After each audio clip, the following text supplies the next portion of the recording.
Report 16 of the House of Commons Standing Committee on the Status of Women. Madame Veen. Bonjour, Madame la Présidente. Bonjour. Good afternoon, Chair. Good afternoon, colleagues. I would like to flag to the committee, would like to adjourn the motion that we were discussing the last time round. Thank you very much. Committee to allow the adjournment of that motion. All in favour?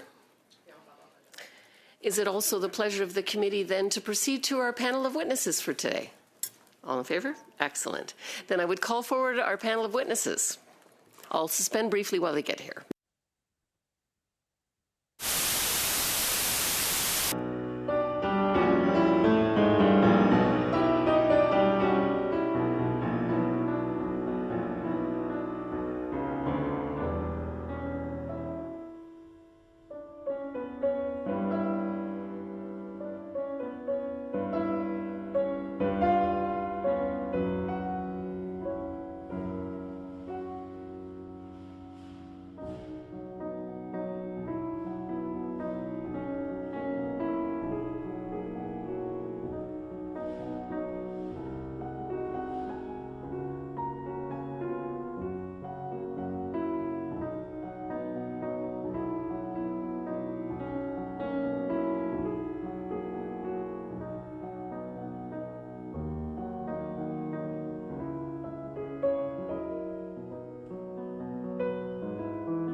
To our resumption of the meeting, pursuant to the standing order, we are beginning our study on anti-feminist ideology.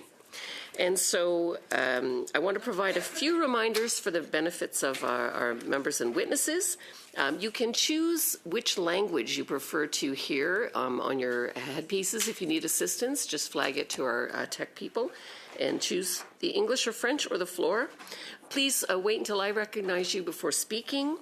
And if you wish to speak, raise your hand. And all comments should be addressed through the chair. And I will let you know when you are coming to the 1 minute mark of your speech. You have 1 minute left. And then, of course, when you have 30 seconds left, you will get the 30-second red card. And I will ever so gently bring you to a close. Each of our witnesses will have 5 minutes for their remarks. I do want to say a trigger warning before we introduce our witnesses. We will be discussing themes and experiences related to anti-feminist ideology. This may be triggering to viewers with similar experiences. If any participants feel distressed or need help, please advise the clerk. And for all witnesses and for members of Parliament, it's important to recognize that these are difficult discussions, so let's try to be compassionate in our conversations. Now I would like to welcome our witnesses. We have Dr. Dan Irving, an associate professor here. We have from Next Gen Men, Jake Sticka, the executive director, and from the Professional Engineers of Ontario, Jennifer Calieta, the chief executive officer and registrar. And as a fellow engineer, I want to definitely welcome another female fellow engineer. And so let's start out then with Dr. Irving for 5 minutes. Madam Chair, for the invitation to serve as a witness for the Parliamentary Committee investigating anti-feminist ideology and its impact on the mental health of youth. It is no coincidence that this recent iteration of feminist backlash or anti-feminist ideology comes in the wake of the success of the Idle No More movement in 2012, the Me Too movement, the Black Lives Matter movement in 2016, and the passing of Bill C-16 in 2017.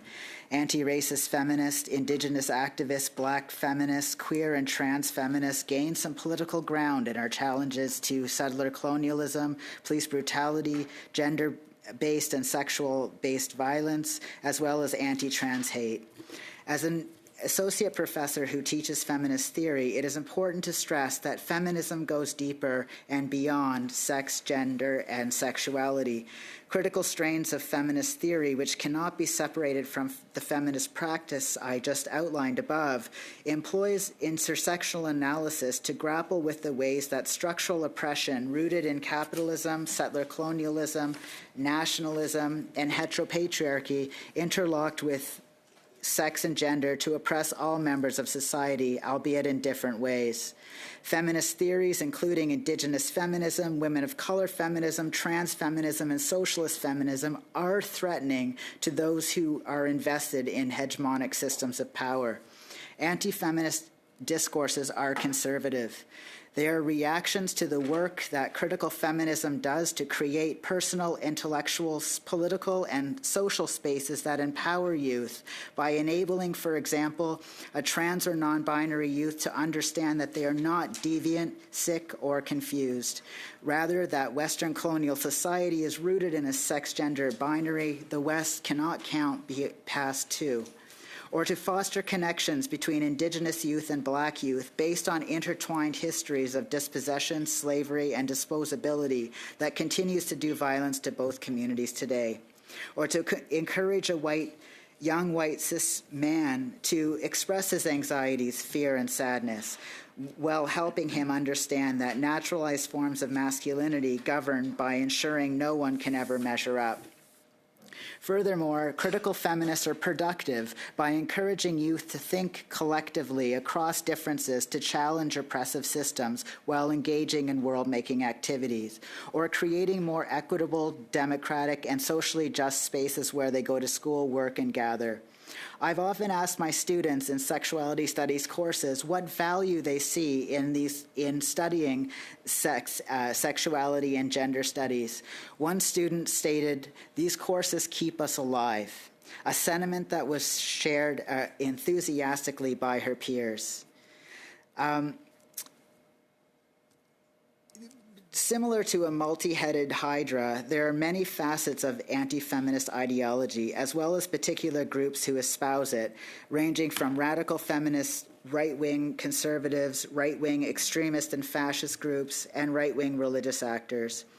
Creating categories of us versus them, anti-feminist ideologues, often espousing right-wing populism, claim that men, straight people, white working class or middle class people, and women, when it's convenient for their argument, are under attack by trans and non-binary people, the 2S LGBTIAQ+ community, immigrants, and feminists. Claiming common sense and often portraying marginalized populations as elites who are receiving special attention and rights, political efforts are mobilized, fueled by anxiety, resentment, anger, and fear to protect the heterosexual nuclear family, white Canadians, and women and children. I want to provide two touchstones concerning the impact that anti-feminist ideology has on the mental health and well-being of youth in Canada. The first relates to anti-gender ideology and organizing, which began in 2016 in response to Bill 16. Much of the argument send trans and non-binary children and youth the message that they are not real. Thank you. Given the essentialist and biological determinist discourses espoused by sex. Their names and pronouns not being honored in school presents them with the understanding that they're not valued. It produces shame. It produces barriers to their education. It produces fear of being found out at home by their parents, and home for many Canadians is not a safe space.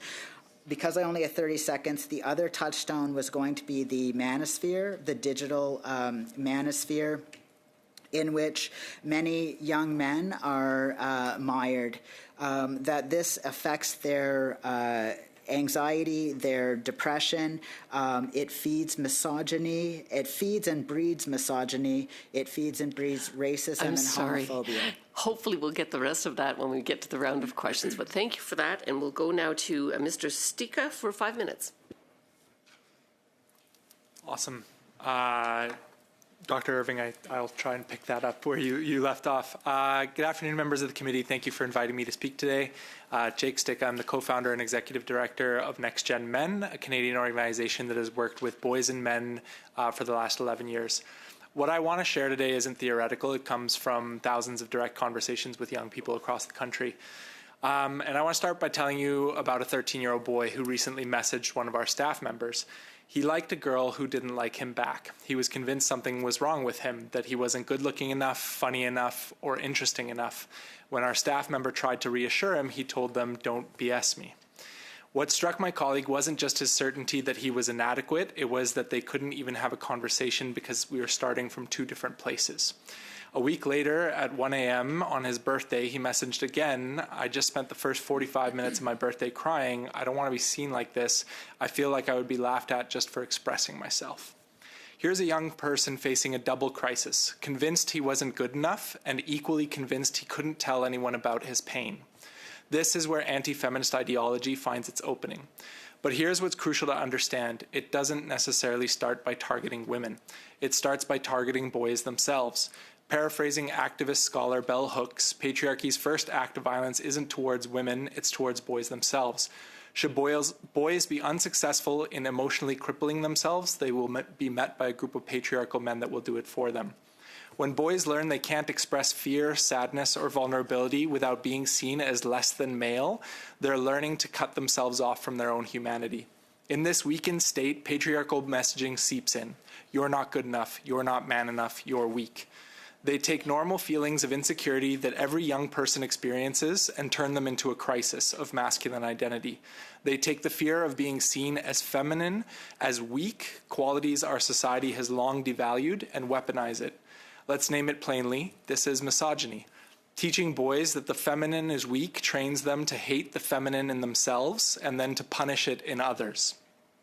Only after convincing boys they're inadequate do influencers offer their solution, whether that's supplements leading to rises in body dysmorphia, get-rich-quick schemes, speculation leading to gambling or being scammed in crypto schemes, or a worldview that puts women down to make men feel powerful. And while we often talk about online influencers, these messages don't stay on screens. They're reinforced in locker rooms from coaches who mock anything soft. They come from uncles at family dinners sharing their worldview about how men should be. They spread peer-to-peer when one boy falls down a rabbit hole and brings those ideas back to his peer group, if he has one. The algorithms fuel this, yes, but the damage happens in everyday spaces where boys are learning what it means to be a man. This matters because you cannot successfully address anti-feminist attitudes toward women without addressing the underlying messages of masculine inadequacy. When we only focus on misogyny, we miss the foundation it's built on. The good news is that boys and young men are hungry for different models. They want permission to be whole people. They want to know that strength can include kindness, that being a man doesn't mean rejecting everything feminine, and that their worth isn't measured by dominance over others. Our work shows that when you create spaces where young men can be honest about their struggles, when you give them language for their emotions, and when you show them that real strength includes vulnerability, they take the lead. Not because we're lowering standards, but because we're raising them to include the full range of human capacity. The path forward requires three things. First, media literacy that helps young people recognize when they're being sold inadequacy as a business model, when someone profits from their pain. Second, education that directly challenges the equation of femininity with weakness. And third, positive models of masculinity that don't require putting anyone else down, models they can actually see and access in their daily lives. Thank you for undertaking this study. I'm happy to answer your questions. Thank you so much. Now we'll go to Mrs. Calietta for 5 minutes. Good afternoon, members of the Standing Committee on the Status of Women.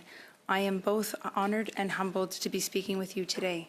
I am also acutely conscious of the fact that we are just 10 days from the National Day of Remembrance and Action on Violence Against Women. As the first woman to hold the dual role of Chief Executive Officer and Registrar of the largest professional engineering regulator in Canada, I am profoundly aware of the tragic event that took and shook our country 36 years ago, as well as the connection it has to the engineering profession. As we all know, on December the 6th, 1989, an armed man entered a mechanical engineering classroom at Montreal's École Polytechnique. After separating the women from the men, he opened fire. 14 women were killed that day because they were women, and also because most of them aspired to become engineers. This tragic day should have been the turning point for the engineering community. It certainly compelled the profession to be honest and purposeful about addressing its long-standing gender imbalance. Since 1989, there has indeed been progress. The number of women enrolled in post-secondary engineering programs has risen, as has the number of women in the engineering profession. Yet, despite steady increases in the representation of women, progress towards gender parity is slow. To this day, men significantly outnumber women in science and math-related careers. In Canada, women make up less than 1/4 of the people employed in STEM careers, and only 13% of all licensed engineers in this country are women. In Ontario, that number is slightly higher at 14.5%. This past August, I had the opportunity to speak with a grade 8 girl STEM camp about my engineering journey and the exciting, rewarding future of that in science, technology, engineering, art, and math can offer. It was a powerful reminder that encouraging a more inclusive profession begins with moments like these. Inspiring the next generation starts long before university or licensure. It begins with how we engage young students, especially girls, in STEM. By age 6, girls already associate brilliance with boys, discouraging them from pursuing ambitious professions like engineering. However, research such that from the University of Wisconsin makes it clear. Success in math is shaped by culture, not gender. Girls have the same potential as boys. The real challenge is building a world that shows them they do.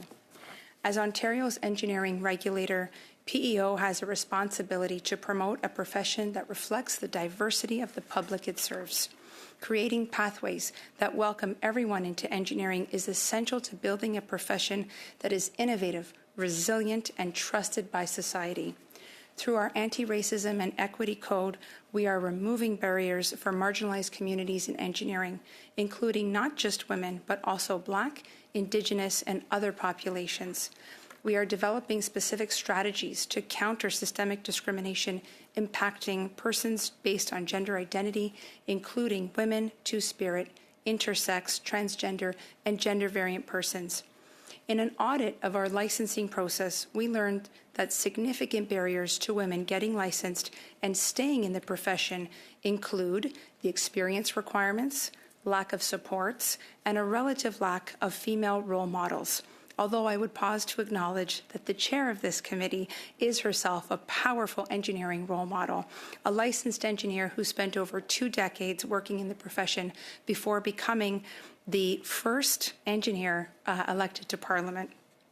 If our future license holders are to reflect both the Ontario and the Canadian society, we must ensure that any systemic barriers to entry and retention are removed. The profession itself also must make sure that strong female role models are visible and celebrated in all aspects of the profession and its work. At the national level, PEO is an active participant in Engineer Canada's Inclusivity Task Force.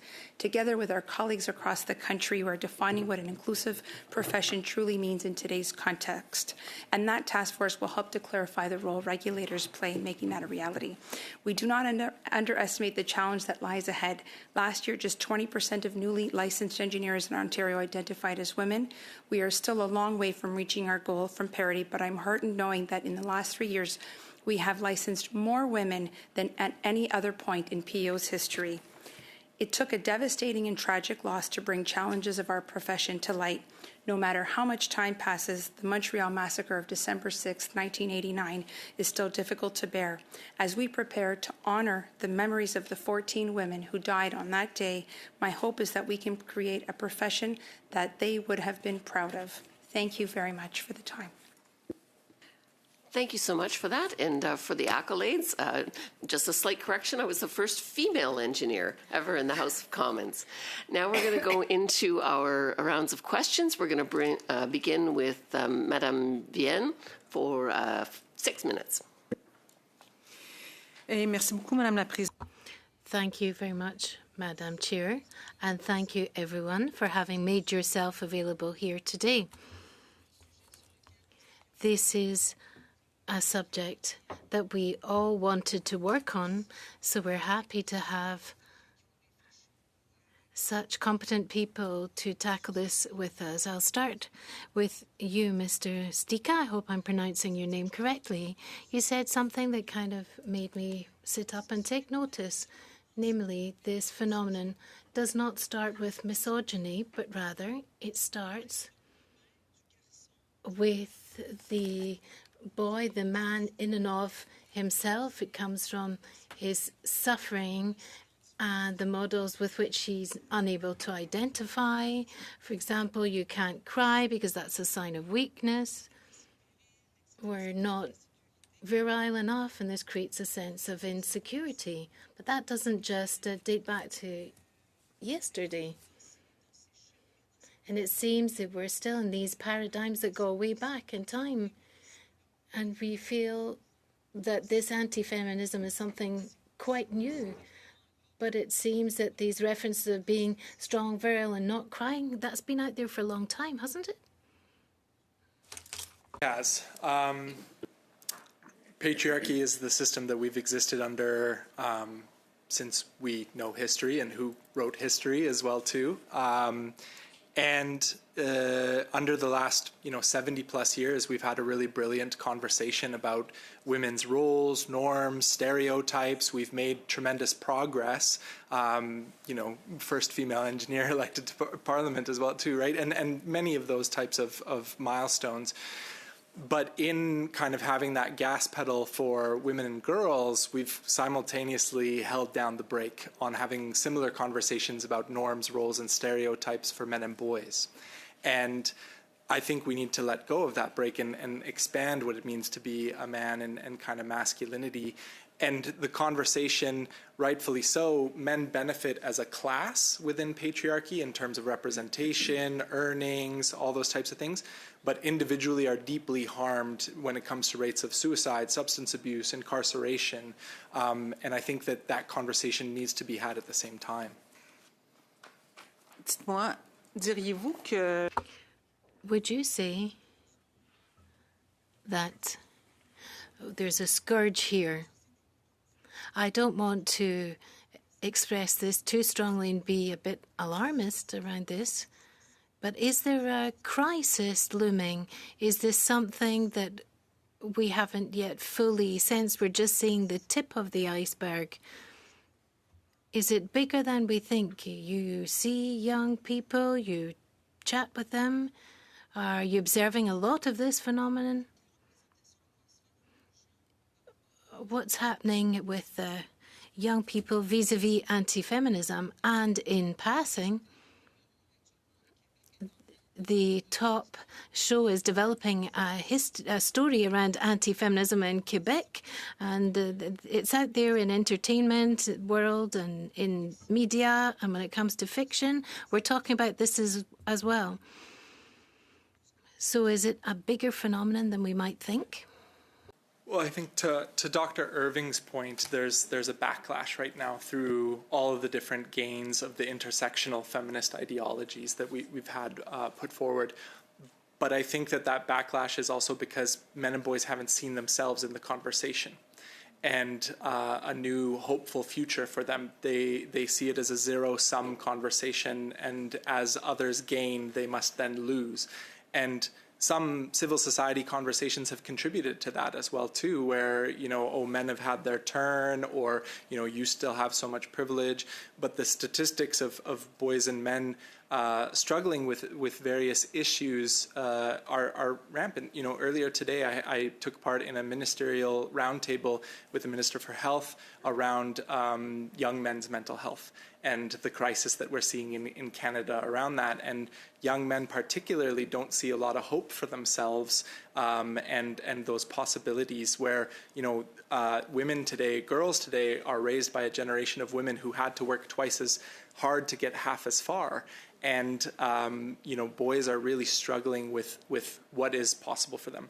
And there's this civil war among men about masculinity. One is regressive and restrictive, and one is expansive and trying to transcend some of those old norms that we had. Merci beaucoup. Thank you very much, Mr. Stika. Now, Mrs. Quaglietta. You're saying we haven't reached parity. That's completely crystal clear. Even in the Parliament, we can't talk about gender parity there. So are we up against a myth that anti-feminism is a real cause for concern if women are not able to reach parity? What's actually happening out there? I'd like to put the same question to you as I put to your colleague. Are we in front of a wave that we've underestimated, or are we getting annoyed about nothing? Is it much ado about nothing? What is the current situation? Thank you, and through you, Madam Chair. Is there a myth? What I can speak to is from an academic perspective. In 2005, 20% of the student population enrolled in engineering studies comprised of women. 25 years later, we're only up by 2 or 3%. So parity still has not come through to fruition. We've made modest progress. Progress made in biosystems engineering, chemical engineering, environmental engineering.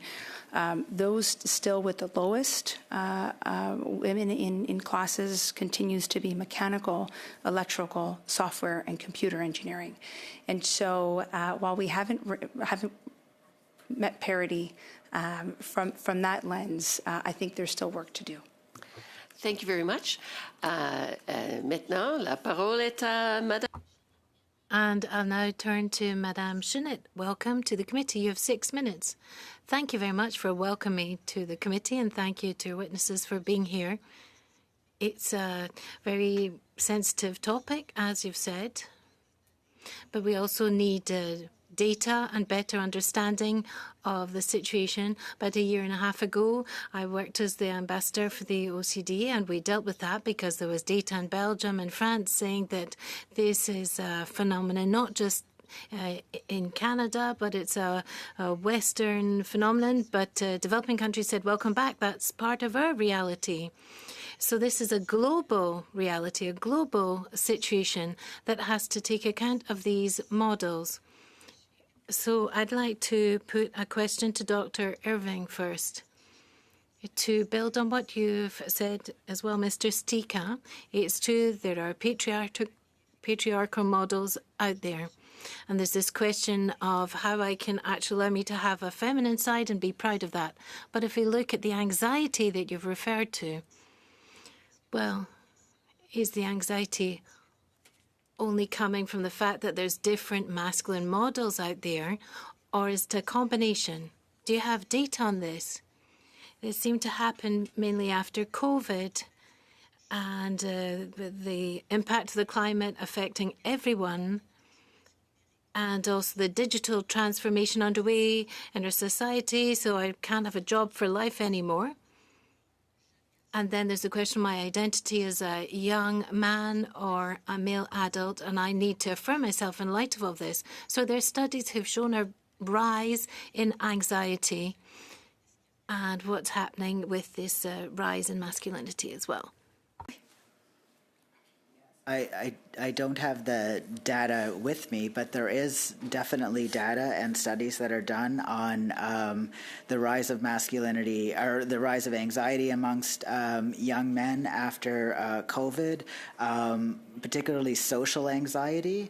But I don't see this as an individual malady that's tied to COVID. It's also tied to wider economic structures. So if you look at, for instance, neoliberalism and its the way that it espouses hyper-individualism, there's a real erosion and attack on a collective or a community. So many young men are feeling anxious both because we're in climate crisis, we're in economic crisis, and they also don't necessarily have that community. They think they have to bear that by themselves, and they're also doing this more through isolation and withdrawal, where they're getting this community online, which isn't the same thing. And so it becomes an echo chamber that can actually, and there is a lot of data on this, that can perpetuate those feelings of alienation, depression, loneliness. So now I'd like to put a question to Mr. Stika, because you were talking about solutions related to media literacy and social media. But do you know if we have any data about our young people and older people? Because this type of masculinity-related problems, not just amongst young people, are they still following traditional media, know what's happening, or are they just on social media? Do we have any data about the use that leads to this more toxic form of masculinity? And how are we going to reach them if that's the case? Because, of course, there's different ways to communicate out there today. There's definitely data that relates to it. I'm just trying to kind of think about the intergenerational piece, and the anxieties are very different. When we talk about male suicide in Canada, the vast majority of that is actually men 55 to 65. So it's men who have subscribed to a deal around masculinity and kind of got into the later parts of their life and are, perhaps on their second or third significant relationship. Their children might be estranged from them. Their workplace is trying to push them out. So that's one form of that kind of anxiety piece. There's a hopeful part, I think, in this middle generation as well, too, because this generation of fathers is 3 times more engaged than any generation prior, which is exciting. They're doing it with a lack of role models, so they might be making mistakes as they go, but, we have to wait 18 years to see what kind of young people that generation raises. And then we think about the young people, they know what, consent and, trans identities and all these things are, but they're seeing, an author named Ruth Whitman wrote a book called Boy Mom last year. And in it, she coined this term called impossible masculinity. So in this post-Me Too world, boys understand these things, but then to your point on the online narratives, they are hearing all these hyper-masculine, relentless, rich, ripped narratives. And they look at that and they say, I can't be both those things at the same time. And so the anxieties are different. And online is part of young people's existence one way or another. So how do we meet them where they are? And how do we also help them foster those relationships offline, those spaces as well, too? Ma dernière question. Merci beaucoup. Ah, c'est fini? My last question. Oh, is it finished? Yes, it's finished. Time up. So now, Madame Larouche, you have 6 minutes. Thank you very much, Madam Chair. This study, I really wanted to do it with my Liberal colleagues. It dates back to one of the motions that I put forward because I wanted to see how the justice system is actually responding to victims of violence and how we can work upstream on prevention. And if we're looking at the rise of the anti-feminism movement, that's part of this overall approach. Now, in Quebec, as you have already mentioned, Mrs. Quaglietta, the 1989 was a turning point in terms of the rise of anti-feminism. I remember my first speech back in 2009 was to actually talk about the 30 years since the Polytechnic, and this really talks about this anti-feminist, misogynistic masculinity that's afraid of the rise of women in society. And when we read this letter, it makes us feel completely ill. And since then, we've also had the Polytechnic Project. I've seen this documentary theatrical piece that explains the rise of anti-feminism and the rise of masculinity. And then there's been the Alpha documentary that came out as well. And there's also been another study under the last legislature in public security on violent extremism, including anti-feminist movements and pro-masculinist movements. And I remember when I went to the theatrical drama around Polytechnic, there was a discussion, and Andrew Tate came up. Are you aware of him? I think that CEGEP professors had asked the young people to go and see this, and there were young men that put up their hands, and it was a majority of these young men who put up their hand and said, yes, we're actually following Andrew Tate. And sorry for all of that long contextual information. I'm now going to get down to my question as such. What is actually the role of these influencers in this overall movement? Do they have an important role to play, an important influence? And all three of you can answer that question. Mr. Irving first. I think they have a tremendous role to play in the anti-feminist movement. They're extremely influential. Part of the problem too is that they come across as very successful. They're good at marketing themselves. They speak a lot of misinformation, and they do it very convincingly. And they often are part of the problem too, in terms of how we can begin to inoculate youth against such persuasion, has to do with education and critical thinking. And so there's a bigger picture here too. I'll pass it on to the other panelists.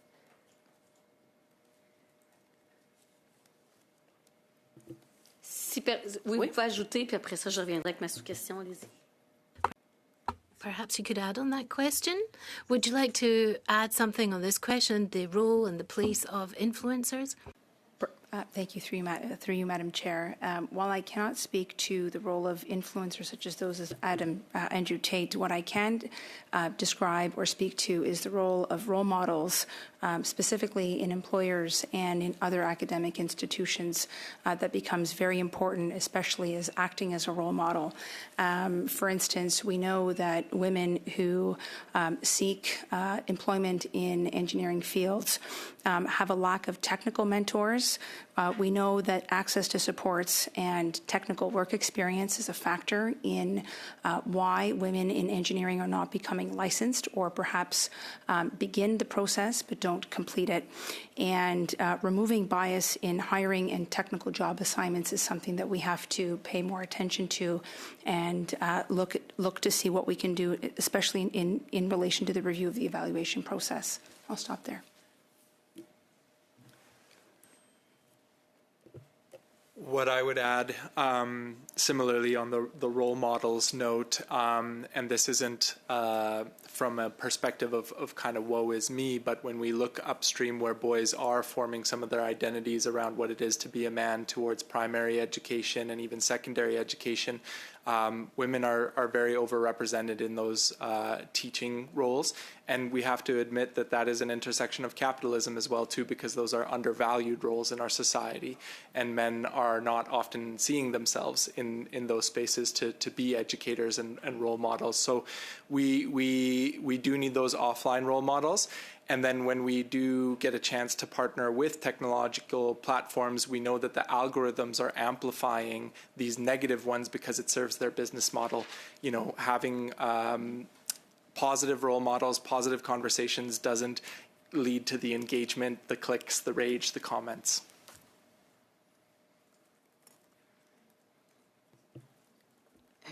J'y reviendrai, mais I will come back to that. So the role of echo chambers and the dark web and all of this, I'll come back to that. And also the fact that during the pandemic, more people were online more of the time. I'll come back to that in the next round. Good.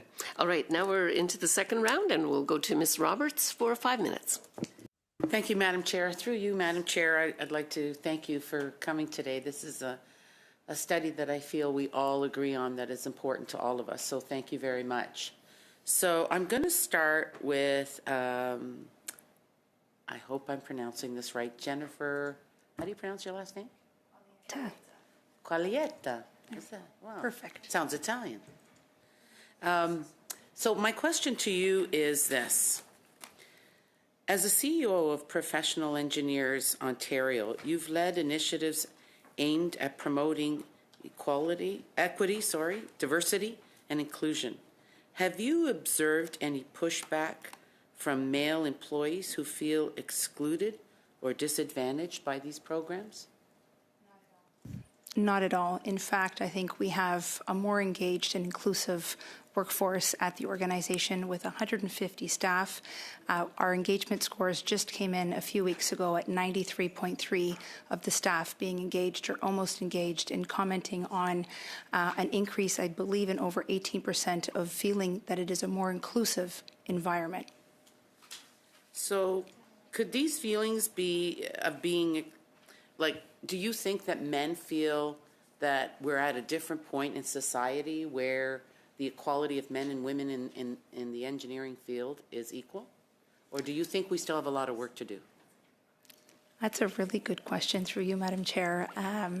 It's something that I think we all need to think more about and study more. Okay, so I'm going to ask my next question to Mr. Jake Sticka. Yes. Did I say that right? Oh, good for me. So I recently went to a Italian chef off, like in my riding. They get together once a year, and all the expert chefs come from Italy. It was an Italian thing because I'm Italian. And so I had the opportunity to speak to one of the chefs, and he said he's always been interested in cooking because he was raised by his mother and grandmother. His father had passed away during the war, and it was acceptable back there. So when he came here as a young man, he wasn't treated like, oh, you're cooking, that's a woman's job, you know. And he said, when we look at that field, there's a lot more men that are excellent chefs. I mean, my brother being one of them, he married a beautiful young woman from the northern part of Italy, and she just loves the fact that he does all the cooking. Do you think that we've gotten away from that way of thinking, that it's okay? Like, it's not really a woman's domain. What do you think about that? I think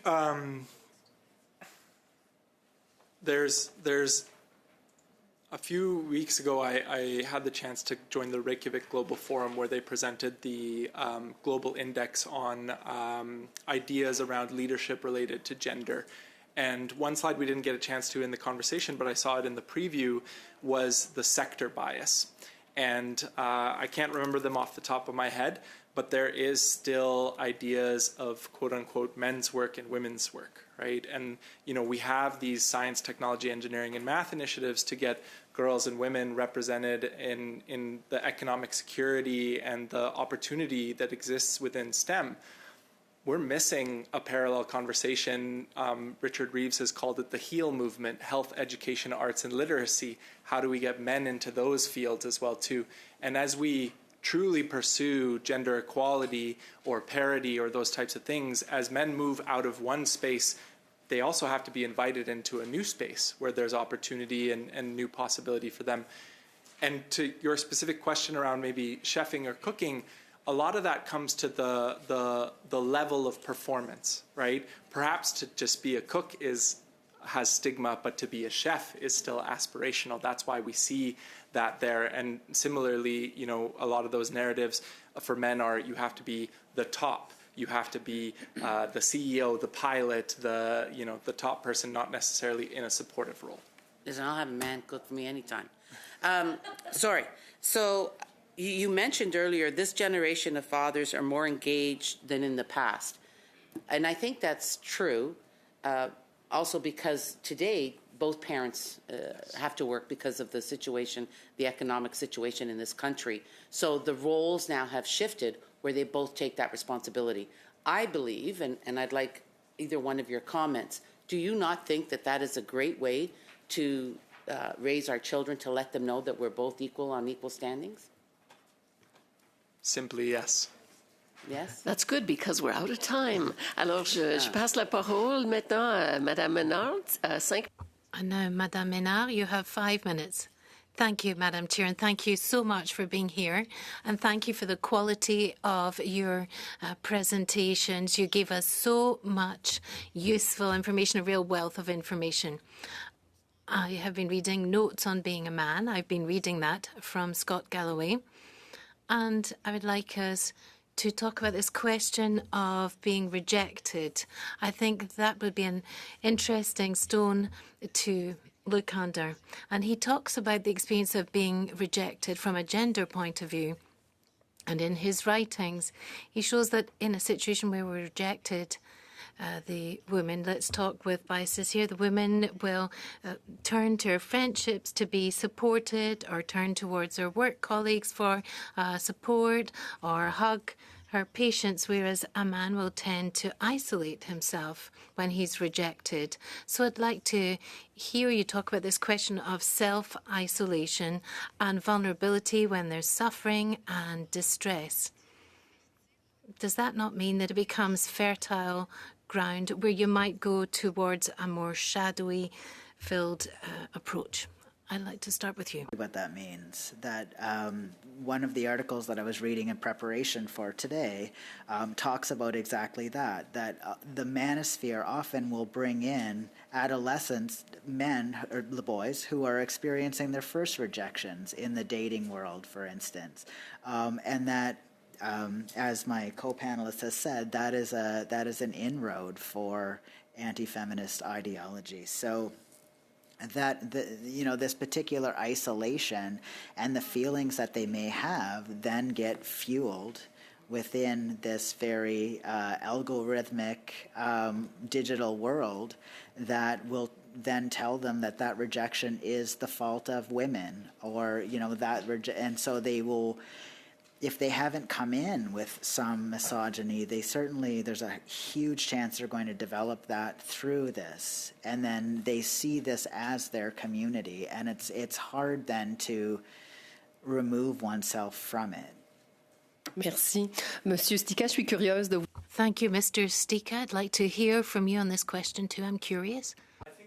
Just even baked into it is a sense of male entitlement, right? Because women and newcomers and folks on the margins have also faced a lot of rejection in their lives and difficulty and frustration.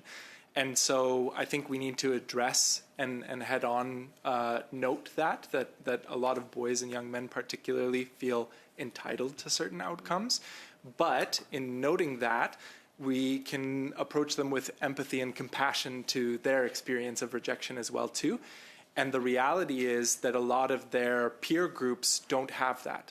One of our young men on the Discord server that we run called his male friend group the most unsupportive support group that he has.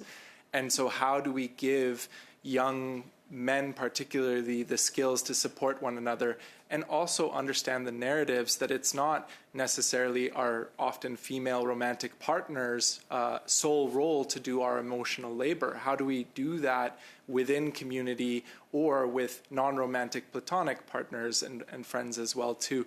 So I think young men are really just lacking a lot of the skills to navigate this. Intéressant. Very interesting. So they need skills or skills development. Now, in terms of the government, do we have a role to play when it comes to acquiring these relational skills? I would say yes. I mean, there's only so much you can ask of government, federal government as well too. But we have a great working relationship with the Ministry of Women and Gender Equality, and so continuing to support that, because that's a department that understands the gendered realities of different individuals. But also we look at the budget that was just released and all of the different investments made in predominantly male-dominant industries. Those are great entry points for those conversations as well too, whether that's defense or industry. How do we support those fathers to be better and more engaged at home, to create pathways? If there's equity at home, there's opportunities for equity in the workplace to bring in more kind of leaders in there as well too. So lots of opportunity. Est-ce qu'il me reste une minute ou même, Madame la Présidente? Do I still have a minute left?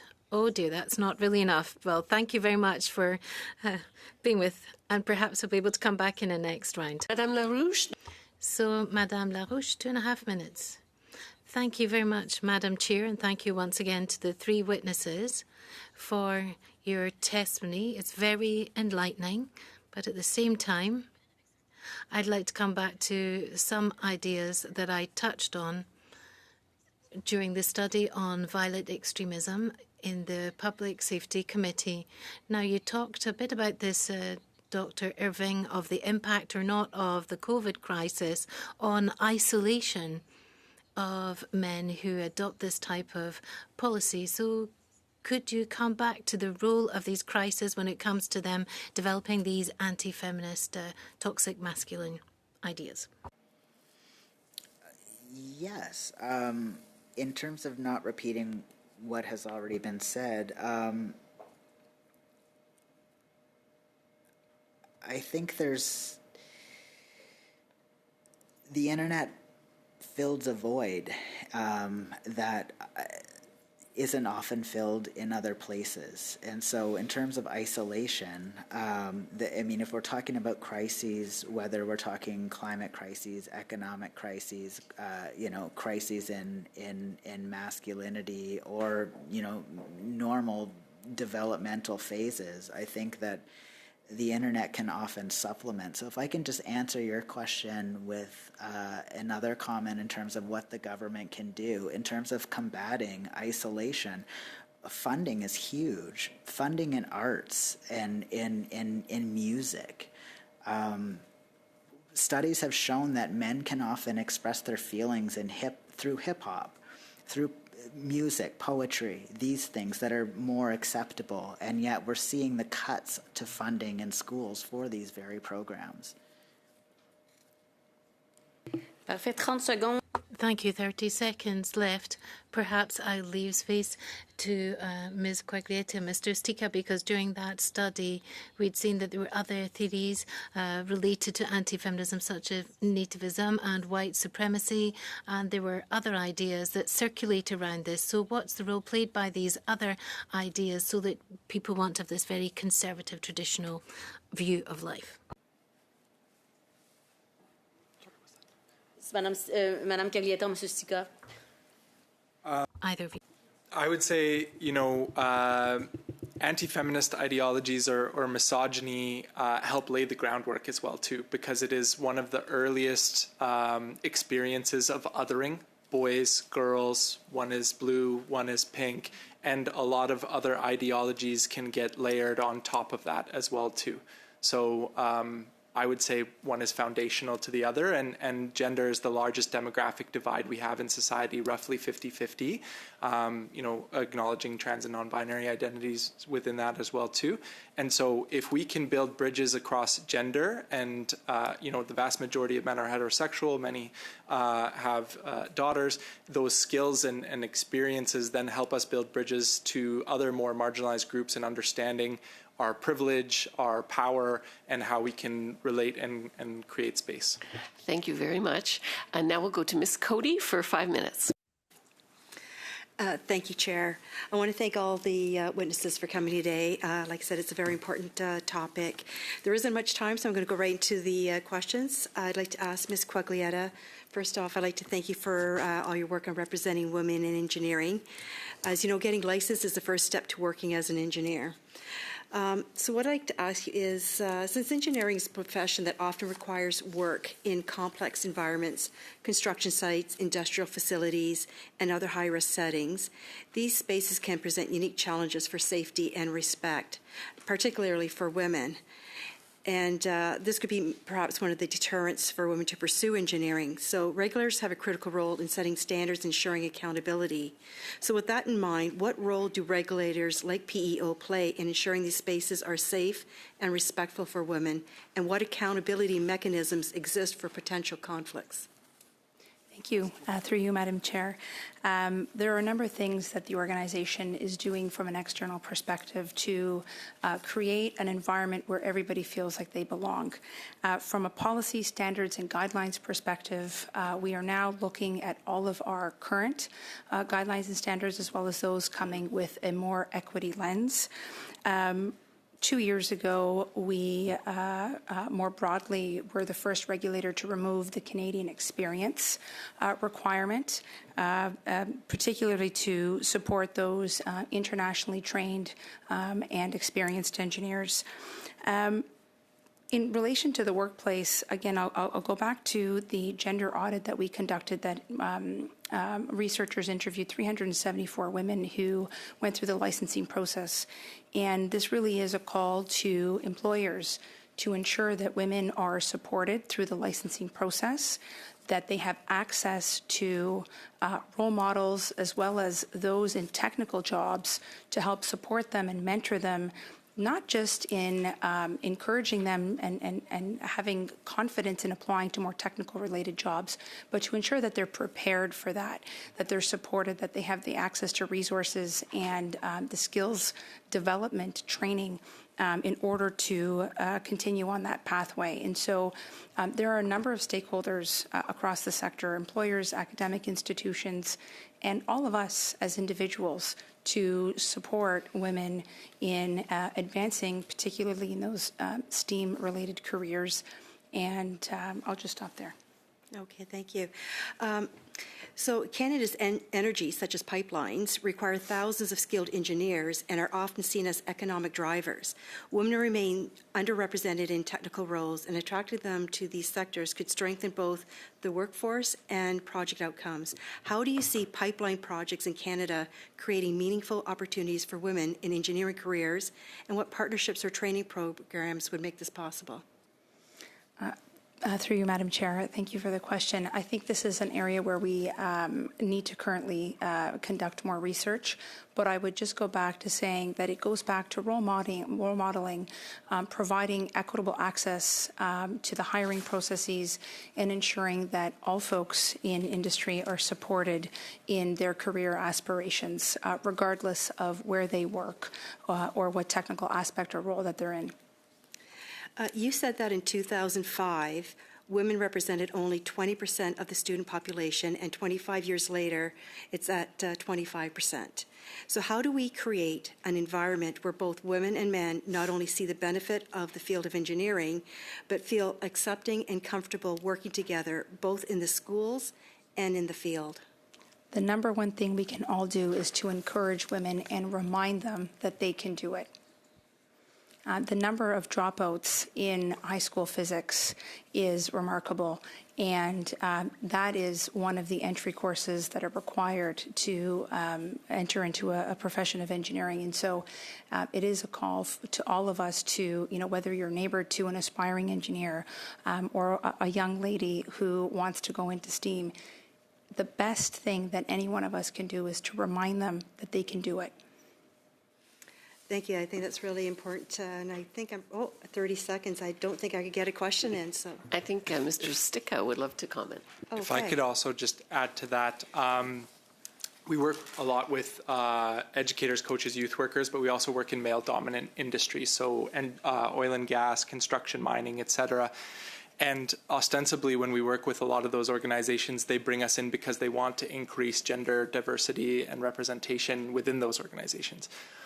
What we end up finding is those environments are not conducive to the men within those environments as well, too. There's a lot of interpersonal competition, domination, substance abuse, isolation, those types of things. And when women enter into that workspace, they get the brunt of that experience as well, too. So to your question around pipelines as an opportunity, I think it's an opportunity to create better workplaces for everyone so that then we can have that diversity and representation as well, too, encouraging men to take better care of their mental health and well-being, to take parental leave, be engaged members of the community. It's all wrapped up in it as well, too. Excellent. Thank you. Last 5.5 minutes, because that was a long answer, we'll go to Ms. Nathan. Thank you, Madam Chair, through you. So thank you so much for coming in person to be a witness. Really appreciate it. This is an important topic for us. It relates to some of the other topics that we are studying as well. So I wanted to ask Dr. Irving,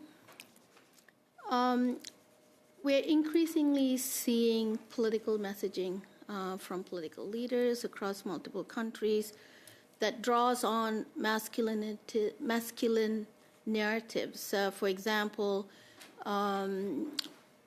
party leaders commenting on women's biological clock, or lobbying for stronger gun laws, or it could be for securities or any of those things. From your perspectives, how does these types of rhetoric deepen harm for women and girls?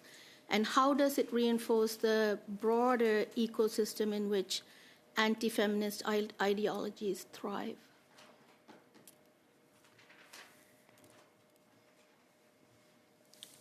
Well, I think for one thing, it reinforces a very narrow understanding of women and girls, both in terms of the category in and of itself. So it excludes trans women and girls, for instance, if we're talking about women's biological clocks.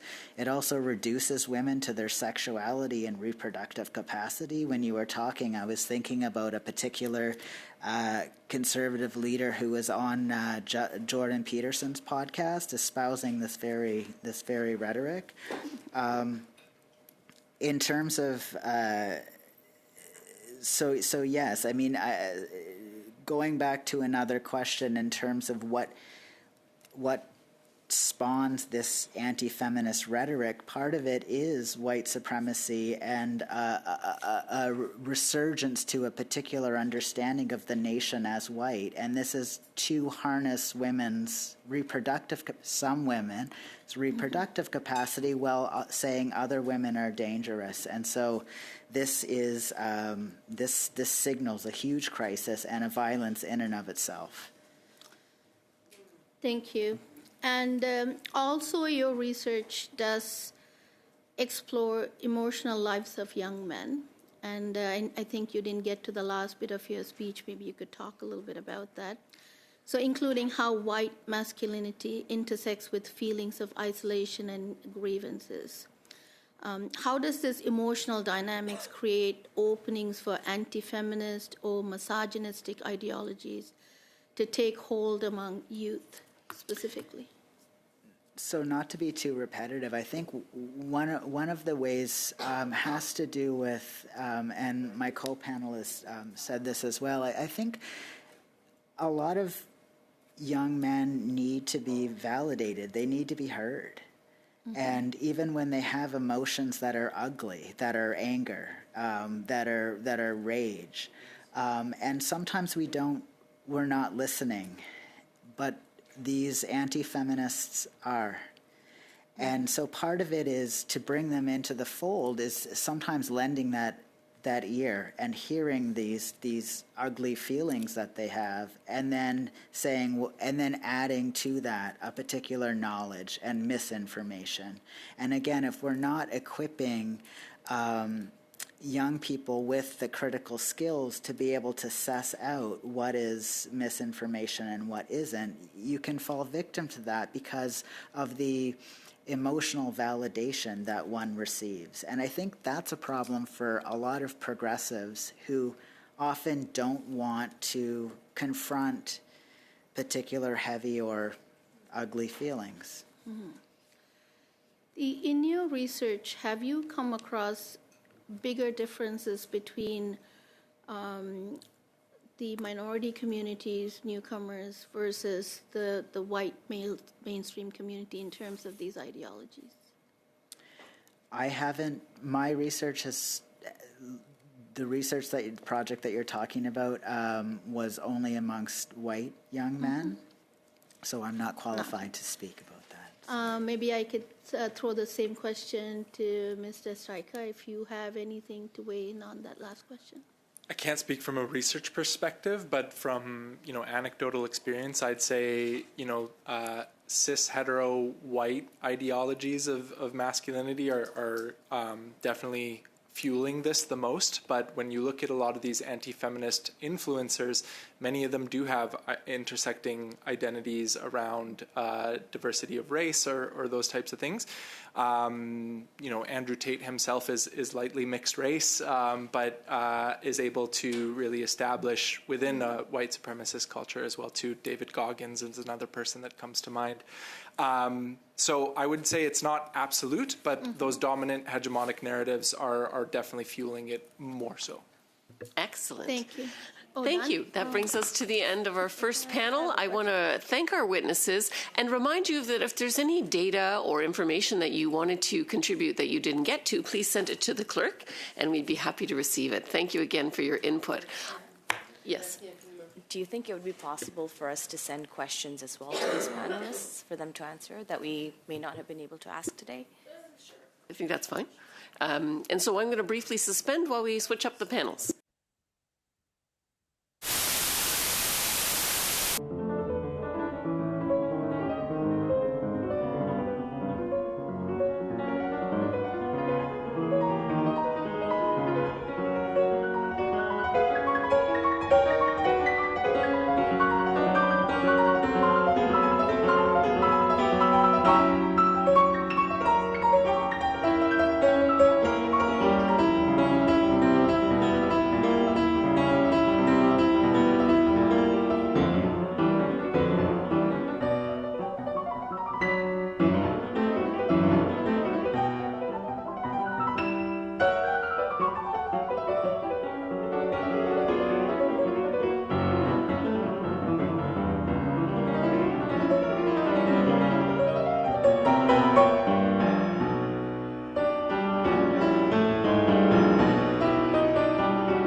back with our second panel.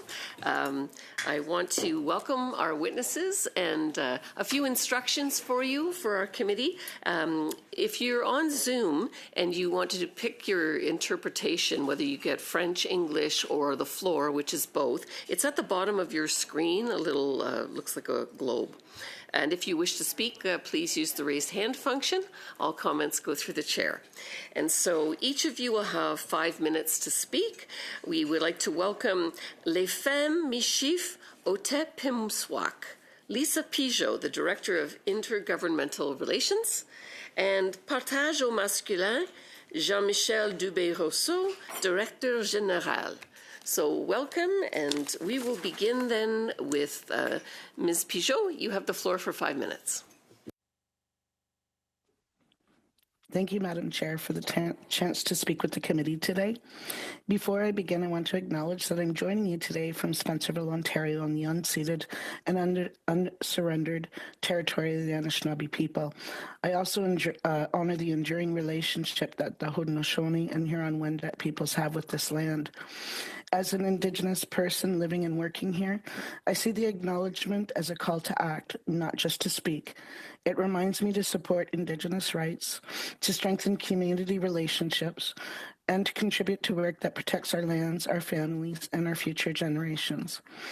Reconciliation asks us to engage, to challenge systems that cause harm, and to help create spaces where Indigenous voices lead and Indigenous people are safe and respected. I'm grateful to be here, and I remain committed to carrying these responsibilities forward in meaningful ways. I'm Lisa Pigeot. I serve as the Director of Intergovernmental Relations with Les Femmes Mishif Otepimswak. We're the national voice for Métis women, girls, Two-Spirit, and gender-diverse people. Our work is grounded in our culture, community, and the rights and well-being of Métis women across the motherland.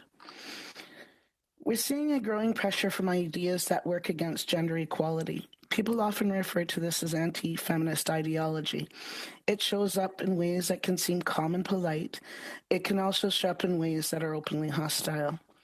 Whatever form it takes, the underlying message is the same. It tells women, girls, Two-Spirit people, and gender-diverse people to expect less. Less safety, less voice, less choice, and less leadership.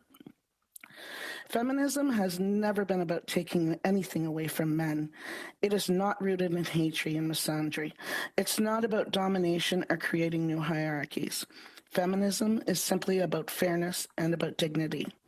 It's about the freedom to make choices, to build opportunity, and to raise our children in communities where each person is valued. When women and gender-diverse people are safer and stronger, families and communities become safer and stronger as well. It's not a competition. For Métis women, this is deeply familiar. Long before colonial systems disrupted our communities, Métis women held enormous responsibility. They managed trade routes, shared knowledge, taught language, cared for children across cultures, supported governance, and helped shape diplomacy. Their leadership was woven into daily life. When colonial systems arrived, they imposed strict ideas about gender and control. They tried to silence women and erase those roles that kept Métis communities balanced and thriving. Some of the anti-feminist messages we hear today echo those old systems. We hear people that say gender equality has gone too far, or that speaking about sexism, racism, or colonial violence is somehow divisive. We hear arguments that naming identity, language, or lived experience is harmful. But telling the truth about our lives is not divisive. It's an act of clarity. It's an act of healing. If we cannot name harm, we cannot repair it. Intersectionality matters. A Métis woman living in a northern community experiences sexism differently from a young mom in an urban center. A Two-Spirit youth faces pressures that other may never see. A woman living with a disability or a woman carrying the weight of intergenerational trauma walks a path that is shaped by forces most people never acknowledge. Anti-feminist rhetoric often pretends these differences do not exist. But in our communities, we know better. We know that power, control, and discrimination land differently depending on who you are and where you stand. Choice is at the heart of empowerment, the choice to speak freely. to participate in decisions, the choice to follow your gifts, your culture, and your responsibilities without fear. That is what equality looks like in real life. Métis women carry a long memory. We know that when women are pushed out of leadership, the entire community feels the loss. And we know that when women rise, everyone rises. When two-spirit and gender-diverse people are welcomed and respected, our circle becomes stronger. This is what our ancestors understood. They lived in a way that valued balance and relationship. As we confront the rise of anti-feminist ideology today, we need to remain grounded in who we are as Métis people. We need to speak plainly when misogyny harms us. We need to challenge the idea that equality is a threat. Our work is not about taking power from anyone. It's about building communities where every person has a chance to grow, to lead, and to live free from violence. This is how we honor our ancestors and protect our future generations, by choosing equality, by choosing respect, and by lifting each other up. Thank you, Madam Chair. Merci. Monsieur Dubé-Rousseau, vous... Thank you, Mr. Dubé-Rousseau. You have the floor for 5 minutes now, please. Thank you very much, Madam Chair, for having invited me, or to have invited Partage au Masculin to comment on the rise of anti-feminist discourse. I am director of Partage au Masculin for 2 years, and I've worked in the organization for 10 years. It was my father that founded this organization 30 years ago, and all of my life as I was growing up, I saw a man who was working really hard in a determined way and fought for men to have a space where they could talk about their emotions, show their suffering, and ask for help when they were going through a tough period. On the other hand, I had my mum, who was working in a shelter for women suffering from domestic violence for several years, and I found it beautiful to listen to the two of them because they were working with different clientele. But both of them were working for equality, partage au masculin. It was always where men could come to ask for help. And women are not our enemies, they're our allies. Let's try and work together. That was the approach, so that we can better live together in society in general. Often we invited the women's shelter from our sector to come and make presentations about their service and talk about the reality of women suffering from domestic violence in Partage au Masculin with the men who were consulting with us, because I thought it was important to do this. So for me to be here and to have this opportunity to talk about all of this really represents what I've seen for several years in Partage au Masculin, how mentalities and the mindset has changed. It's more acceptable for a man today to actually ask for help when he needs it. They're not running away and hiding. They're asking for help. It's positive. The more traditional mindset in my region, in any case in Chaudière-Appalaches, is not so prevalent as in the past. And the role of men is evolving as well. Dads, they're not just the provider, they're really involved in their kids' lives. They open up emotionally to their friends, to their spouse, to their children even. They've got a role too to play as an educator. And what really annoys me with this rise in this toxic masculinity, it's as if we're going backwards. It's as if we're going back to the first years when my dad was working to build up Partage au Masculin with these influencers such as Andrew Tate and lots of others who directly reach out to our youth to try to sell them a false reality. We're leading them up the garden path. We're manipulating them when they're in the middle of creating their identity by saying, look, if you want to be successful, if you want to be a real hit with the girls, all of your problems will get sorted out. If you listen to me, come over to my side, I'll show you, everything will be great. We've done it with lovely words. We've shown them all this wonderful stuff on the surface, but as you look into it, you can see that it's very toxic and negative, and we're saying if things are not going well, if they've been rejected, it's because of women, it's women's fault. So it's not just a step backwards. It's not as if we're going back to just traditional masculinity, because our fathers and grandfathers didn't hate women. Sometimes they found it hard to talk about their emotions, to communicate and ask for help, and they had very traditional roles. They went back home and they didn't help with the household tasks, but they weren't anti-women, they weren't anti-feminist. Whereas now, where they're saying that returning back to traditional norms, but at the same time they're saying, no, it's women who are at fault, they're causing you all these issues. I find that really regrettable, deplorable.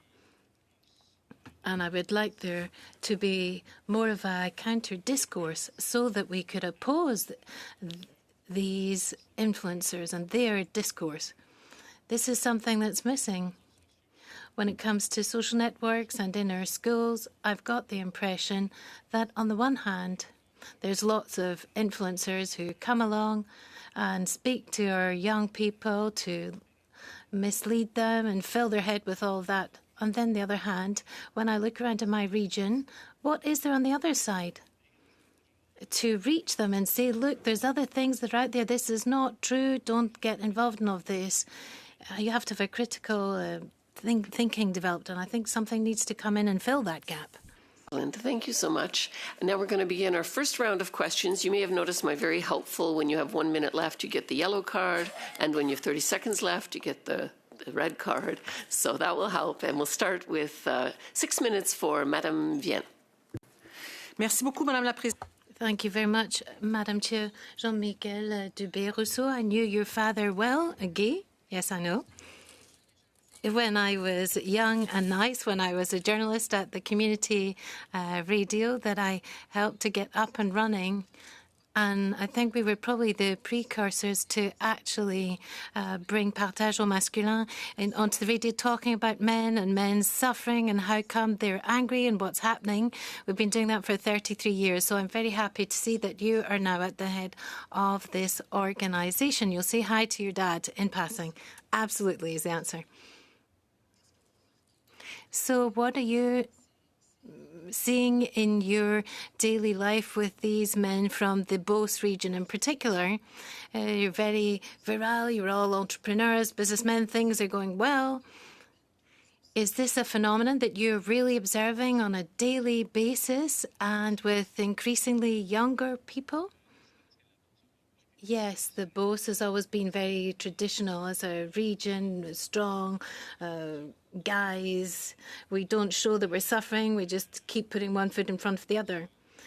I've seen a change over the years. Before, the men who were coming to see us in the Beauce, they came in quick. They went out quick when there was a group activity. They suddenly didn't want to go out to smoke because they didn't want to be seen under the sign Partage au Masculin. But now with the 30 to 35-year-olds, they're not afraid of that anymore. They have chats before, after in the parking lot. They come and see us and say, like I said to the guy on the job, that I went to Partage, and they're happy for me. So, of course, they do want to still be strong guys, but in the Beauce, this mentality is changing as well. Entrepreneurs, business people want to help their employees, but I think that amongst the younger ones who are more under the hold of these toxic influencers, well, with internet, there was a colleague who was talking about the dark web earlier. So how can we actually counter this? How can we stop this influence, this terrible information that's reaching our young people and putting certain ideas into their head, which means that they develop these particular feelings towards women? Well, I don't think we can counter everything that's coming onto their phone without saying, look, let's not give them any access to phones anymore. So what should we do? Asks Madame Vienne. I think we need to have a counter-discourse, a counter-narrative. I had a friend who was a social worker where I went through school with him and who's now working in the North Shore and saying, could you come to our schools and talk about positive masculinity, positive masculine role models, and saying that you can ask for help. It's good to ask for help. And I said, look, that's not really my territory up there. But I've realized that in my region, there's no one doing that either.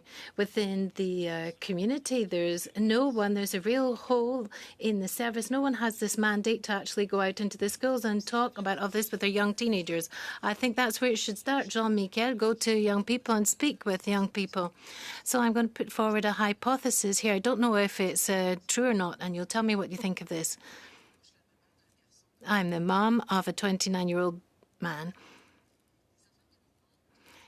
Children come to the world and they spend time with their moms. Then they go to the daycare and then they're with the daycare workers because there's no guys in there. And then they go into primary school, elementary school. It's basically mainly women. Earlier we heard about explanations for this. For economic reasons, it's mainly women. Then they go to the secondary school. There's perhaps a few men who are teachers and at CEGEP and university, a few more.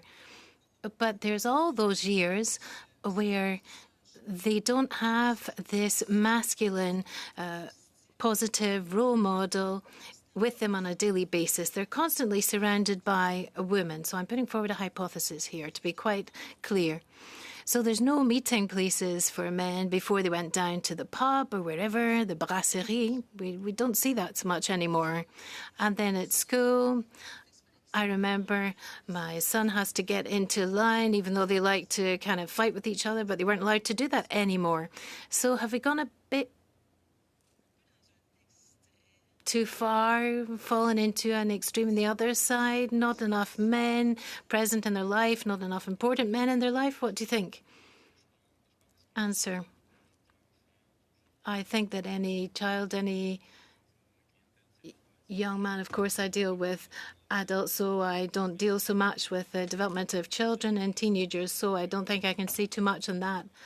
But I think any child, any little boy needs to have positive masculine models in his life. Sometimes it's his dad or his brother or someone else, or sometimes it's a neighbor. It can be anyone, really. But sometimes there's no one. There's a family where there's been separation, a single mom bringing up her children. The dad just comes in every 2 weekends. That's how it works. It's not easy, but there's no positive masculine model to develop with them. I just have got 30 seconds left, Mr. Dubé-Rousseau. In a couple of words, what are our men actually suffering from? Why are they suffering from anxiety? Why are they isolated? Why are there higher rates of suicide amongst men? Well, why are there higher suicide rates? It's because of isolation. And once again, this social pressure on men to be the strong ones, courageous, brave, never show any weaknesses. The mindset is changing. We accept to ask for help more, but it's still rough for a guy to actually open up. That's why we always say to guys, open up is actually showing that you're strong. And it's really great when guys do actually be courageous and speak up. Ms. Khalid for 6 minutes. Merci pour vos... Thank you for participating here. And I'm sorry. I'm going to speak in English, please. Monsieur Dubé-Rousseau, I'm not sure if you tuned in to the testimony earlier with Dr. Irving and Mr. Stika with respect to toxic masculinity and colonial impacts. So I'd like to ask you, if that's okay, what do you think has been the impact of colonialism, and what's that intersection when we talk about Indigenous communities, we talk about minority communities, and white supremacism as well?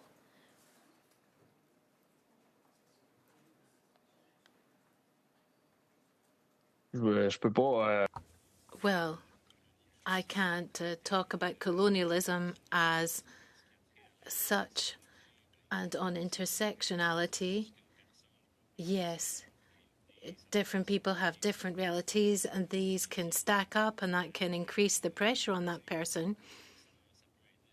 I don't know if that'll help to answer the question, but I really have the impression that when we're talking about traditional masculinity and these anti-feminist discourse, they try and pull out points where they try and pull in people gradually to get them more deeply rooted in these hate-filled anti-feminist narratives. And it starts by saying, look, if you want to be successful in your business, something's very traditional masculine company, if you want to be a real hit with girls, well, don't tell them that they have to sit home. It's their choice. So they try and be nice and kind on the surface, but they're pulling on these old codes. Let's go back to the beautiful family values.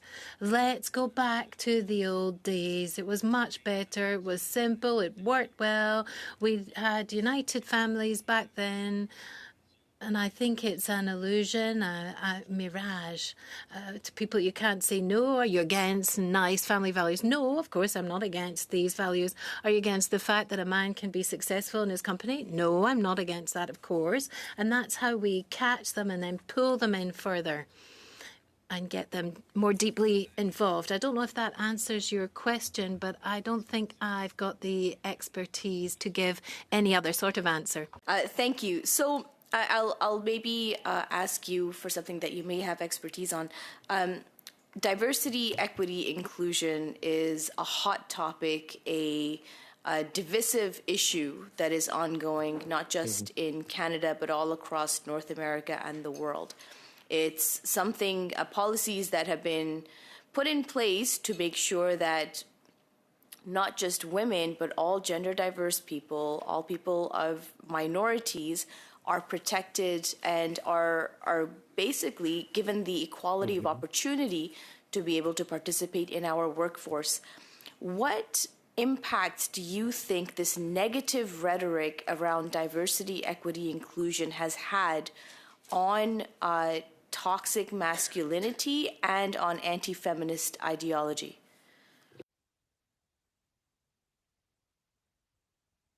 C'est sûr que ça. Well, of course it has a negative impact. Once again, I think they're going to use that and say, look, well, it's all about gender diverse people or people from different milieu rather than a heterosexual, a white man. And it's all about who can occupy these qualified positions. And I think when it comes to their attacks, they're attacking diversity and inclusion, and it's very direct and very negative, their approach. Now, it's quite sure they want to talk about men having the power. They're the ones who should be on the labour market. They're the ones who should have people working under them. They're the ones who should be taking decisions. And often it's white men. And then with anti-feminist discourse gets more and more important, inclusion, diversity and equity is getting pushed aside. So, of course, it does have a negative impact. Thank you very much. And Ms. Pigot, if you want to please also comment on that, the impact of negative, social media, negative policies against diversity, equity, inclusion. Thank you, Madam Chair. I appreciate the question. So anti-feminist ideas often create hesitation around gender equity and equality work.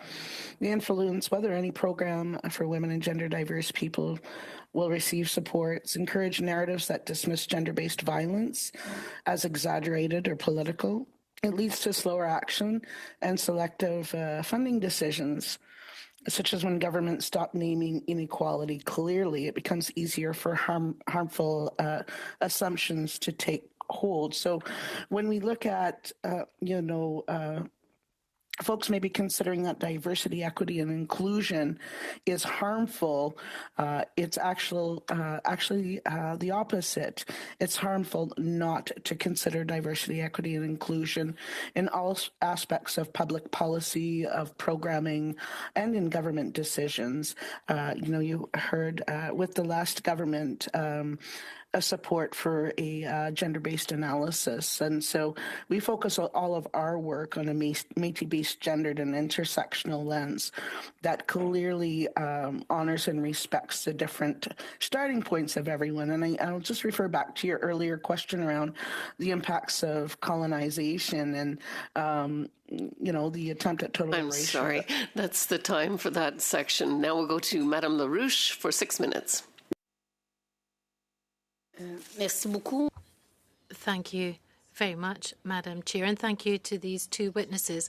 Once again, we're seeing this is going to be a very enriching study, and thank you for your contributions. Now I'm going to turn to you, Mr. Dubé-Rousseau. And I'd like to really recognize what you're doing. We have a similar one in Kamaska.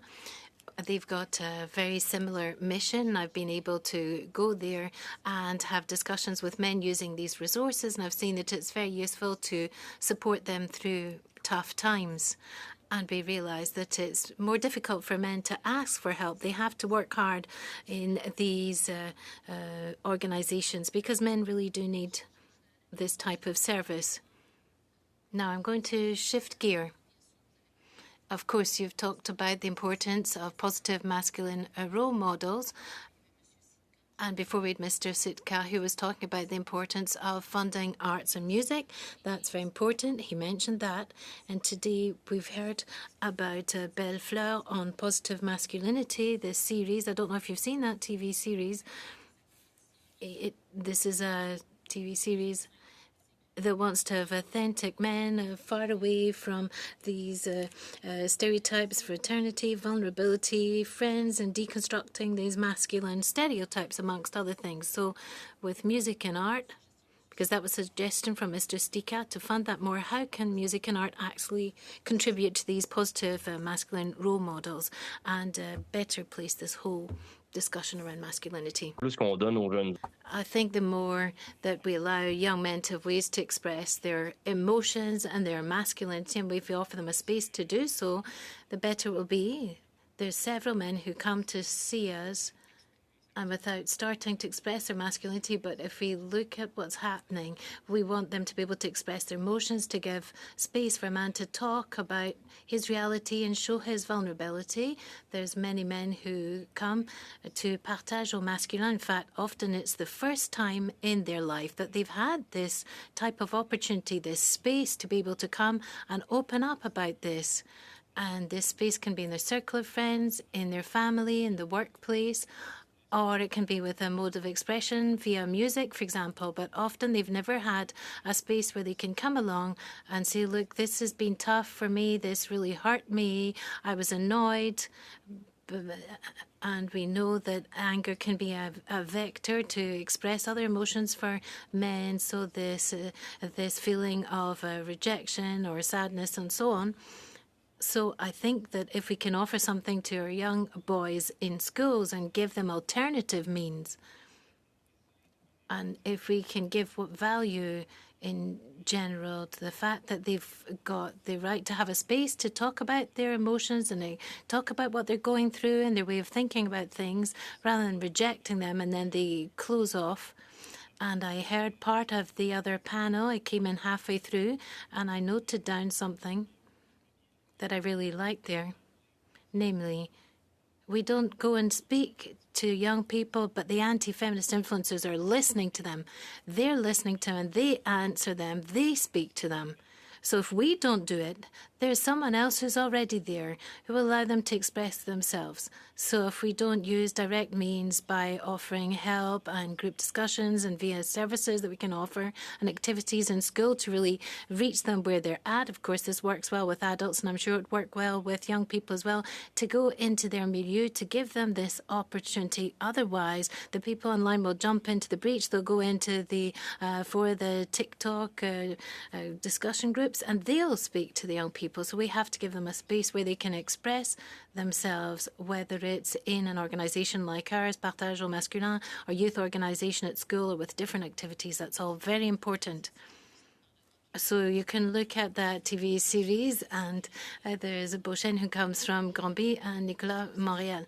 So I'm preaching for my own region. And now in Shefford, there's a podcast where they actually interview men, and they've got a podcast to try and change this around and have a more positive discourse. It's called Saumons Toi. So there's be some great testimony to show how we can bring in men to help them. We've been talking about podcasts, and some of them are very positive. They're not all negative. Now, I hope I'll get back to you in the next round, but for the minute that's left, I'd like to turn to Madame Pigeot. You were talking about the gender-based analysis and the role that this can play for Indigenous communities. I know that yesterday, my colleagues, there was an Auditor General report that was put forward at the Public Accounts Committee that was analysing the application of GBA+. Are you talking about the GBA+ analysis, and is it important to ensure that we apply this so that all of the government measures can actually promote gender equality? Absolutely. And so the gender-based analysis plus, and of course we use, from our perspective, we use a Métis-based gendered and intersectional lens. So we're changing that terminology from simply a GBA plus to really emphasize the importance of culture and the experiences that we have through our culture, and also realizing the different experiences and intersectionality. But I think that I guess the important part of a gendered and intersectional analysis is that it's applied reflexively. It shouldn't be separate and apart from any policy development or government position. It should be automatically built in. I'm hoping I addressed the question appropriately, Madam Chair. Yes, absolutely, you did. I also want to say to our witnesses that if there is something else that you'd like to share with the committee, data or answers to questions that you didn't get a chance to answer, you can send the information to the clerk, and we would be happy to receive it. Now, we do have time for about half of a round because there's a vigil tonight for the victims of the École Polytechnique shooting. So I think we'll go first to Madam Cody for 5 minutes. Thank you for all the witnesses coming out through you, Chair. I'd like to address my first question to Mr. Dubé-Rousseau. So thank you for joining us. The term anti-feminism is being used more often in public debate, but it's not clearly defined. When labels are applied broadly, they can shape how men see themselves and how they relate to women. At the same time, these narratives can influence mental health and relationships.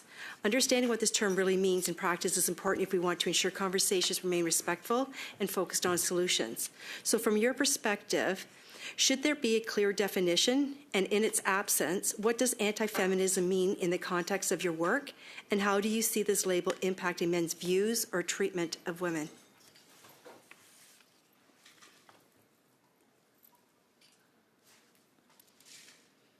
You're on mute, sir. Excusez-moi. Sorry about that. Yes, it's true, I was on mute. Now, I don't know if I'm the expert who can come up with a good definition on anti-feminism. I'm sure there's other people who are far more intelligent with me who've done more years of study, and they can come up with very good definitions of anti-feminism. Yes, it's true that we need to define this and so on. I have the impression that we have to tread carefully. It's the type of term that if we don't define it properly, with men who already feel rejected by services or in terms of the support that's available to them, then, well, I'm taking time to think this through, but when there's presentations in schools and so on with the shelters for women who have been victims of violence, I have the impression that sometimes men have the impression that there's no services for them, that these services don't exist, that we're just there to help women, even though that's not the case. So I would really like to see something where... Sorry, could you put the question to me again? I'm really getting lost. Sorry. That's okay. I was just more wondering about the generalization of the term anti-feminism. But what I do want to ask you is, suicide among men is on the rise. Are you able to provide the most recent statistics on the suicide rates of men? J'ai pas les... I don't have the stats with me, but I know the stats, again, today show that we've got around ×3 as many suicides amongst men compared to women. The averages that are used are that generally use more firearms, which is a more lethal way of committing suicide compared to women who tend to use medication. Now, it's very difficult for men to ask for help and open up about what they're going through, and that also has an impact on suicide rates. When women are really feeling desperate, they would still tend to ask for assistance or talk about it with friends and family that she's not going well, and they might refer her towards support services, whereas men feeling more distressed, a more traditional man would term to become more cut off and try and manage all this himself, and when it doesn't work, then it's seen as a big failure. I've really messed everything up. I'm not a real man. And if I'm not a real man, is it worth me actually continuing to live? So they may attempt to commit suicide or may not ask for help. So the statistics around suicide show that there's more men than women, 3 or 4 times as many, depending on different age groups. And I think these discourses about toxic masculinity, where we say to men, you have to be successful, you've got to be a head of a company, you've got to be a real success story with women. If we continue to say that to men and then it doesn't work because we're selling them an unattainable ideal, then once again they would tend to cut themselves off even more and say, look, I'm a real failure, I've messed everything up, and then they're at a higher risk of actually taking their own lives. And do you think the broad negative characterizations is a contributor to the challenges men face when their concerns are mischaracterized as anti-feminist?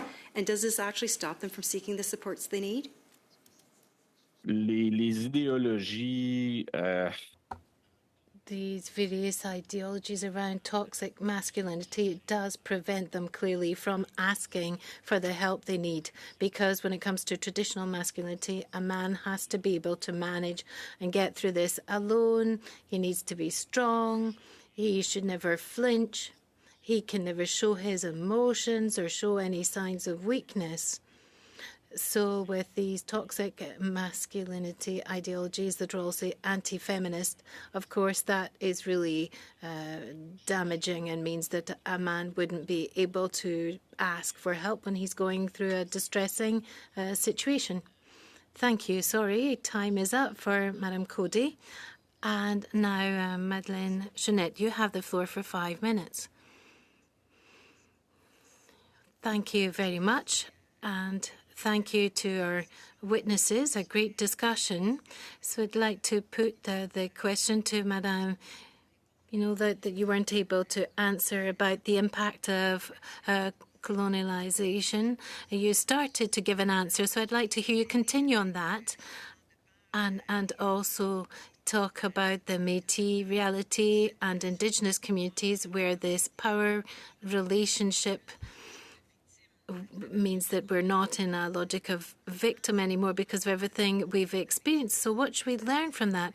Because if we look at the current narrative where men are the victims, what have you learned that could help us so that we can all deal with this more global toxic masculinity issue?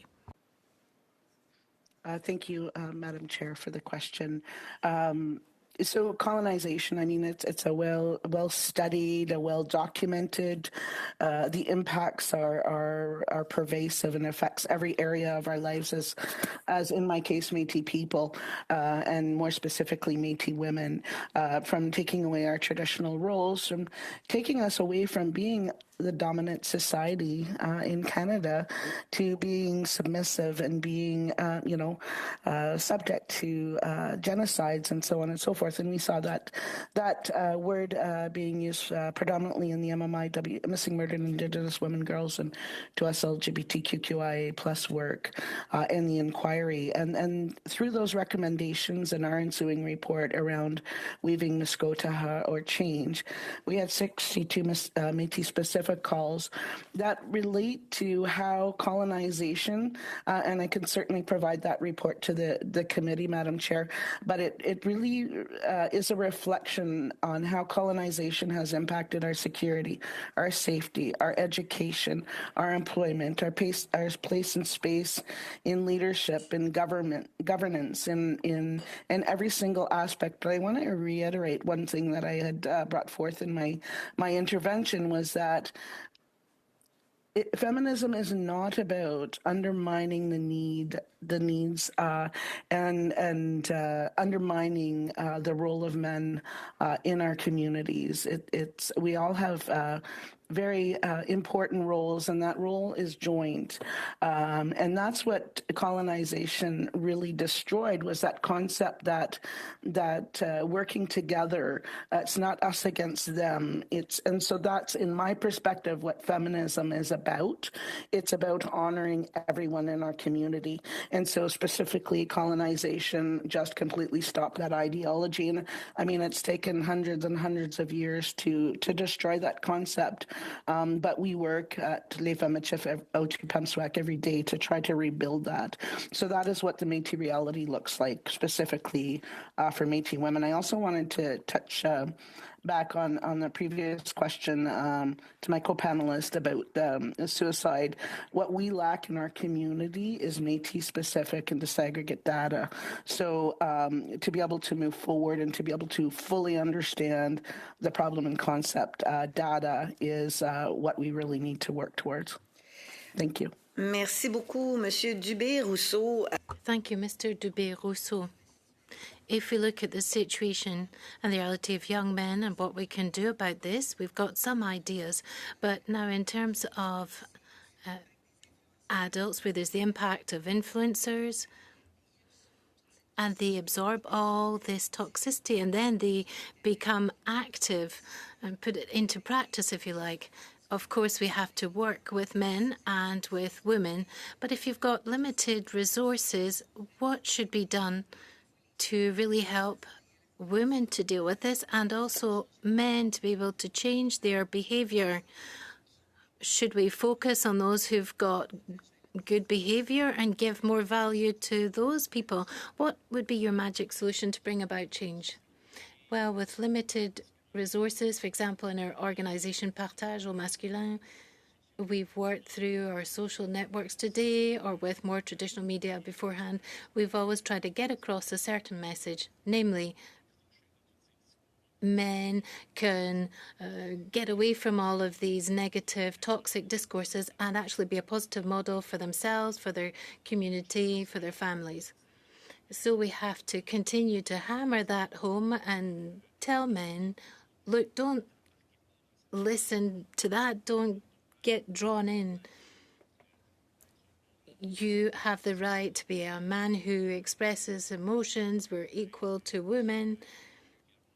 You're not just someone who brings home the money. You can get involved in your family together with your spouse, share household tasks. So to continue to show them, in fact, that there are different models that are out there. There are positive models that exist.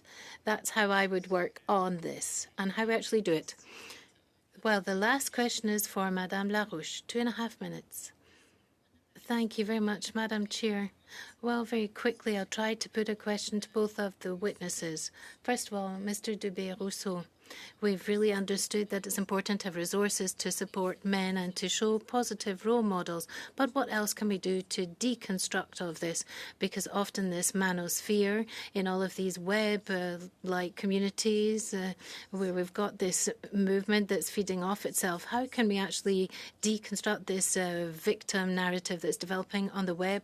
Are there other possible approaches or solutions? Well, I have the impression that when they've really got involved, it's as if they were part of a cult. I don't know if it's a good comparison.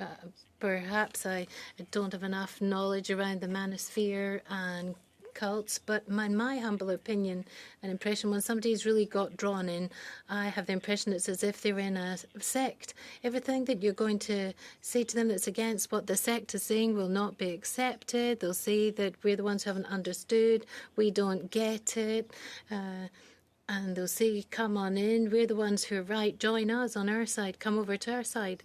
So how can we get these men out of that? Well, the answer is similar to what we do to get someone out of a sect. I really don't have the answer to that question, unfortunately. It's perhaps a strong opinion, but that is my impression. Yes, that makes sense. Perhaps we should see it more like a sect-like movement. Thank you very much. That's very enlightening, and that will guide us. And now, Madame Pigeot, in 30 seconds. We've just talked about the web. What federal partnership would be needed to protect young Indigenous women online against these types of attacks from the anti-feminists or misogynists? Do you have any ideas to share with us? So I think just very quickly, in terms of online harassment, it allows those harmful narratives to widely spread. So the Indigenous women face threats meant to silence them and discourage civic participation. So in Canada, we need stronger reporting system, quicker responses from platforms, and as well, I would say funding for Indigenous women's organization to provide safe digital supports. Excellent. And that is the end of our panel today. I want to thank our witnesses. Your testimony is greatly appreciated. Thank you for your work. And again, I invite, if you have anything else you wanted to add to the clerk, you can send it on to her. Thank you all. At this point, I'm going to adjourn the meeting.